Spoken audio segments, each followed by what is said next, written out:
धैर्य की शक्ति। भगवान शिव और विषपान नीलकंठ। बहुत प्राचीन समय की बात है, जब देवता और असुर अमृत की प्राप्ति के लिए समुद्र मंथन कर रहे थे।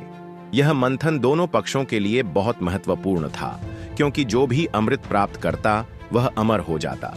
समुद्र मंथन का प्रारंभ होते ही विभिन्न रत्न और दिव्य वस्तुएं समुद्र से बाहर आने लगीं। सभी देवता और असुर उत्सुकता से प्रतीक्षा कर रहे थे कि कब अमृत प्रकट होगा। लेकिन जैसे ही मंथन आगे बढ़ा, अचानक समुद्र से एक भयंकर विष हलाहल निकला।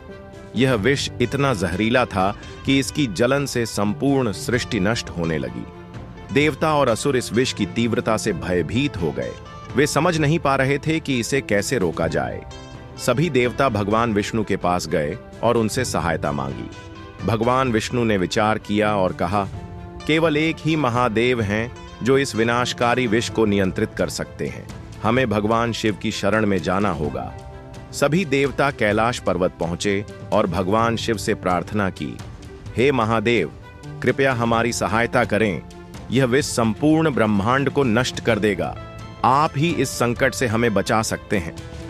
भगवान शिव सदा ही लोक कल्याण के लिए समर्पित रहते हैं। वे तुरंत इस समस्या का समाधान करने के लिए तैयार हो गए।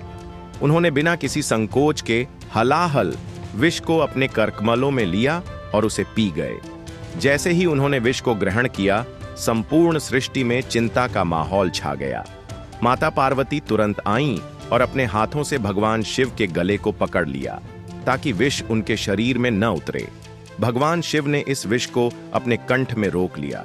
इस कारण उनका कंठ नीला पड़ गया और वे नीलकंठ कहलाए। भगवान शिव ने इस विष को अपने भीतर रोककर संपूर्ण ब्रह्मांड को बचा लिया। उनका धैर्य, त्याग और निस्वार्थ सेवा भाव सभी के लिए प्रेरणा बन गया। यह कहानी हमें सिखाती है कि धैर्य और आत्मसंयम से हम किसी भी कठिनाई का सामना कर सकते हैं। शिव की तरह हमें भी अपने भीतर सहनशीलता और दूसरों की भलाई के लिए बलिदान देने की भावना रखनी चाहिए। इस प्रकार भगवान शिव ने यह संदेश दिया कि सच्ची शक्ति बाहरी नहीं, बल्कि आंतरिक धैर्य और साहस में होती है।